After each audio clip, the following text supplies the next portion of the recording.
Hello there everybody, Sam's Trains here, welcome back to the railway and welcome to another review. Up to date I'm going to be checking out some brand new coaches from Hornby.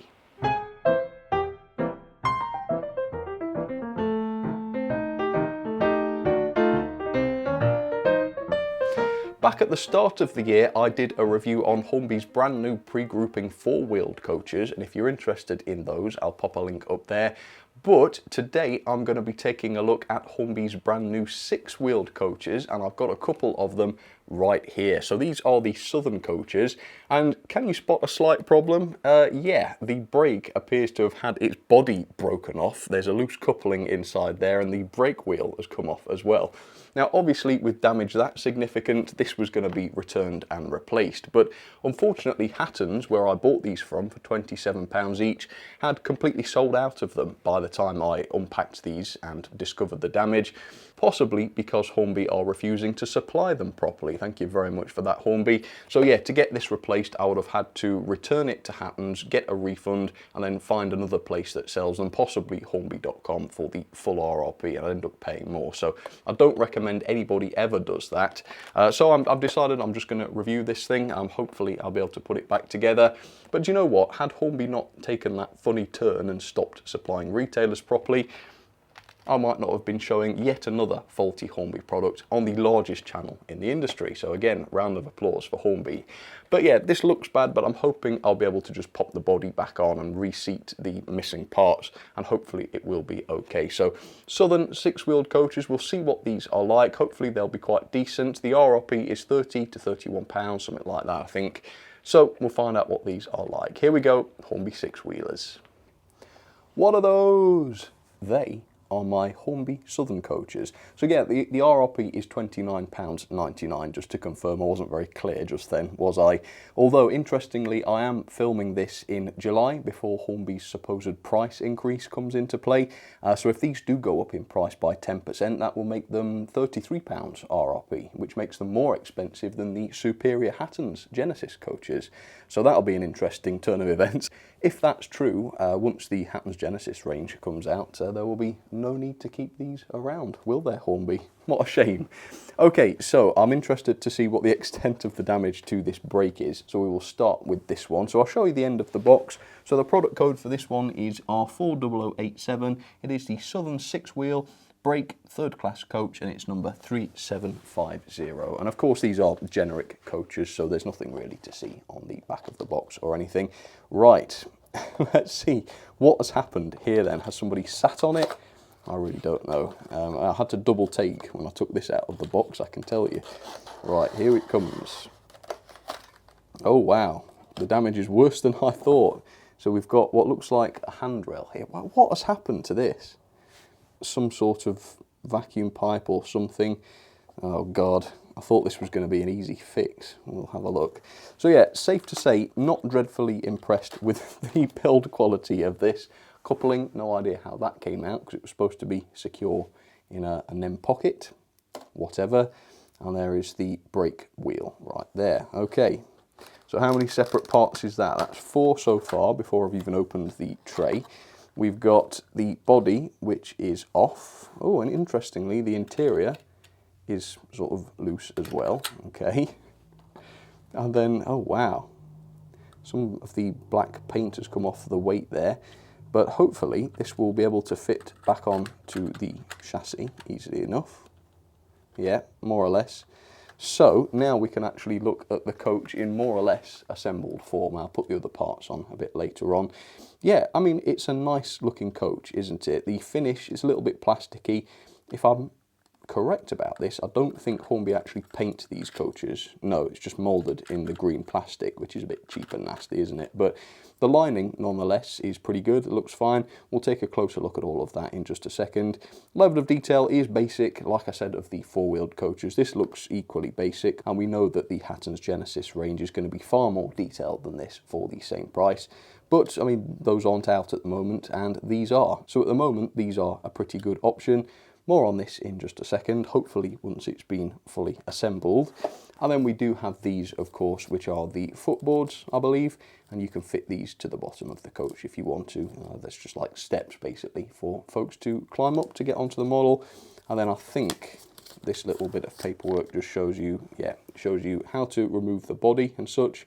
Not that I need any instruction on that. And then you've got the, well, the bit we're interested in is the step board fitting. Those are just a push fit into the base. So that's all easy enough. And then we've got this coach, which is supposedly in good shape. Well, it appears so from the outside. Let me show the end of the box of this one then. So this one is R40086A. It is the Southern Railway 6-wheel, 3rd class coach, and this one's number 1909. Okay, let's take a look at this one. Lovely coaches, these. They are very, very nice indeed. And I've got quite a lot of Southern era locos, smaller, you know, older pre-grouping type ones. So I just thought, you know, to have some, just a couple even, of little Southern coaches to go with them would be a really, really nice thing to have. So we've got the accessories just like on the previous coach. Let's pull this out and take a look. All right. All right, yes, this does appear to be in one piece, which is pretty good. So there it is. Yeah, it's an attractive looking coach yet again, similar obviously in terms of its detail. Let's take a look underneath. Let's see how they've addressed the moving middle axle. So Hornby's solution, in line with all aspects really, is a simpler solution than on the Hatton's ones. You've just got the centre axle, which is sort of free to move left and right. Yeah, as far as I'm concerned, that's a good solution. That's going to work well. It does mean, of course, that the axle box and the suspension and such doesn't move with it, which is maybe a slight disadvantage, but then again, in real life, I think the centre axles would have been fixed in most cases. So that's probably the most realistic way to do it, to be honest. So let's hold them both together. There you go, Southern coaches. They look lovely, but let's take a closer look and see what these are like up close and personal. All right, let's do it. So there it is, one of Hornby's 6-wheeled Southern coaches up close and personal for you. And don't get me wrong, this is a beautiful coach. I can tell already that this is going to look absolutely gorgeous behind any one of my Southern locomotives. But equally, the level of detail and the features suggest that these models have been produced very quickly and very cheaply, which of course they have for obvious reasons. Now ordinarily I would say for 30 quid that is quite reasonable on a coach like this. But having seen the level of detail and the features that Hatton's are offering for the same price, there's a link in the top right if you want to see what I'm talking about, I don't think the simplicity of this model is terribly reasonable for 30 quid anymore. Which begs the question, why have Hornby done this? Now I know they act like they're a robot that's been programmed by aliens to compete at all costs, but what you've got here is just a slightly inferior product on offer at the same price. So yes, they've competed in a literal sense, they've produced a competing product, but really all it's done is helped to prove the superiority of other manufacturers, which is probably not what Hornby wanted to do. So what do I mean by simplicity? Well, simplicity is just ingrained into the model generally, really. As I've already said, the bodywork is just produced in moulded plastic. It hasn't been painted or anything, which means that you don't have that satin finish. It is completely flat. Obviously, there is no paint on there. It is just green plastic. There are very, very few separately fitted parts on the end here. As you can see, the lamp irons and the steps and such, those are all just a part of the moulding. And the moulding, particularly on the lamp irons and such, is just very soft and unconvincing looking, isn't it? And obviously we know that isn't going to be the case with the Hatton's Genesis coaches. The interior is also very, very basic. You've got no luggage racks or anything like that. And the realism of the interior has been compromised by this raised section, which is there to accommodate the battery if you were to buy a lighted version of these coaches. Again, I can't really see the advantage of having a battery on board and doing the lighting that way, other than the fact that it would be faster to develop and cheaper to produce. So it means you've got the power source on board the coach, which of course one day will need to be replaced, and you can't just operate the lights using your controller. You've got to go along the rake of coaches and switch them all on and off, which is incredibly inconvenient. I've heard it suggested, you know, you could put a little magnet underneath a bridge or something and just drive the coaches underneath it, but to me that is not a good solution, because every time the coaches go under that bridge, the lights are going to be toggled either on or off. And so unless you've got a bridge that is specifically just for turning Hornby coach lights on or off, that's not terribly useful, is it? So the lighting solution, while it will work, no doubt, it's more of a con than a pro, really.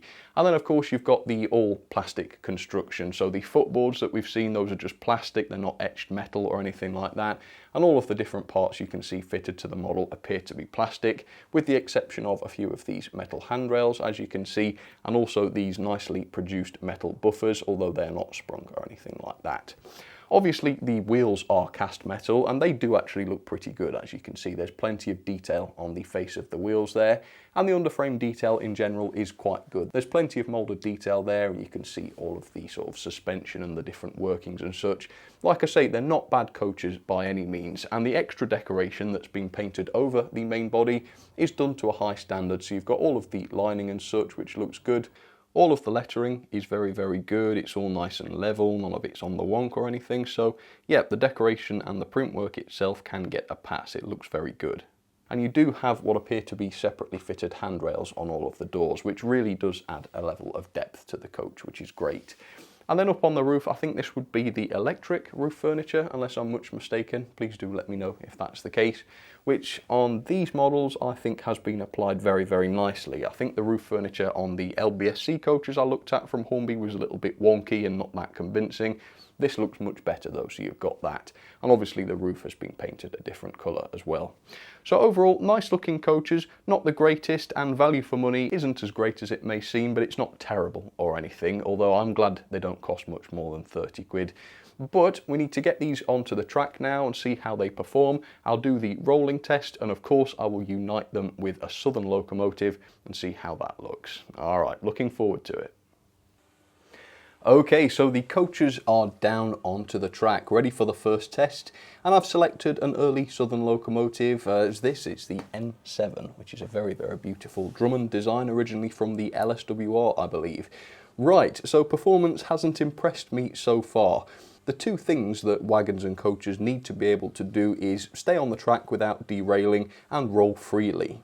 Now, as for staying on the track without derailing, that remains to be seen. But freely rolling is absolutely terrible on these coaches. I think literally the worst I've ever seen. So on the Gordon's Hill roll test, they just didn't roll at all. I was giving them a push, they would just stop immediately. No way they were going to roll down there. The brake was exactly the same as the regular third class coach. I even gave that one a bit of a shove, and check this out, it managed to stop itself on a downward slope. I don't understand that. Now, this is even more embarrassingly bad when you consider the context of these coaches. I mean, these are early coaches, right, designed to be hauled by early locomotives. And early locomotives, of course, are small and light. And what's the last thing you want with a small and light locomotive? It's a train of coaches with lots of drag. And these coaches appear to have been designed expressly to produce lots of drag. Look at the contact area between the axles and the chassis. It's no wonder that there's loads of drag here. So yeah, was there really that little thought put into the development of these? How rushed would they have had to have been to have not picked up on that sort of thing? Yeah, that's ridiculous. So a small locomotive with, I don't know, 5 or 6 of these is going to have trouble because they're just not free rolling at all, which is ridiculous.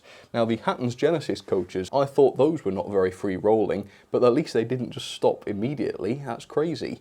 And it's a bit weird because the 4-wheel Hornby coaches have axle point pickups, which are perfectly fine. These don't, so yeah, go figure. Anyway, we'll check to see whether they run okay, and obviously because I've just got 2 of them, I'm hoping my M7 will be able to haul them, unless there's a very serious problem. But yeah, not very impressed with that, and it's just quite a lot of things that are a bit stupid about these coaches, to keep it polite. Okay, here we go. And imperfect and slightly overpriced, as they quite obviously are, they do look lovely behind a Southern loco. In fact, if I picked an engine that sort of matched the colour a bit better, I think they'd look even more lovely. But as you can see, they do appear to be running okay. They're taking the curves and the gradient okay, which means that the sort of movement on the centre axle of each coach is doing its job and it's not causing any problems. So staying on the track seems to be absolutely fine as far as I'm concerned. And I have checked the gauge, which also turned out perfect. 14.4mm on back-to-back of each axle, so that's no problem at all. So yeah, they're decent looking coaches. They're not amazing or anything, obviously, but then again, they're not terrible either. Yeah, they're okay. They're okay. Would I recommend them? Well, sure, yeah. There's no reason that I would say, you know, don't buy these. They're not that bad or anything. Obviously, I personally have taken a look at the Hatton's Genesis coaches, and I can say the samples I looked at were far superior to Hornby's in every way. But then, of course, those were samples, and at this point it would be unreasonable for me to say buy the Hatton's Genesis coaches and not the Hornby ones, because they haven't been released yet and we don't know what the final products are actually going to be like. But like I say, there's a good chance, at the very least, that they will be far better than Hornby's. And so if you want some early Southern coaches, I would recommend just waiting, see what the Hatton's ones are like, and then make a decision then. Because obviously you want to get the best coaches for your 30 quid. And at the moment, we're only 80–90% sure which option that would be. But time is ticking and it won't be too long. But for now, I'm very happy with my Southern coaches. I reckon I'll get some good use out of them. And there are quite a lot of locos in my collection that would make good use of them, I reckon. Let's have some of my ratings then for the Hornby 6-wheel Southern coaches. As you can see, it is 3s across the board. Level of detail is about the same as the LBSC 4-wheel coaches I looked at. Quite nice decoration, not very much in the way of separately fitted parts, reasonably basic as far as the interior is concerned, you know the drill. Performance, generally can't fault the performance with the coaches over points and over curves and such. However, the massive amount of drag makes them quite unsuitable for their purpose, as obviously pre-grouping coaches for small locomotives. So I have knocked off a couple of stars for that, because that is particularly inappropriate in this case.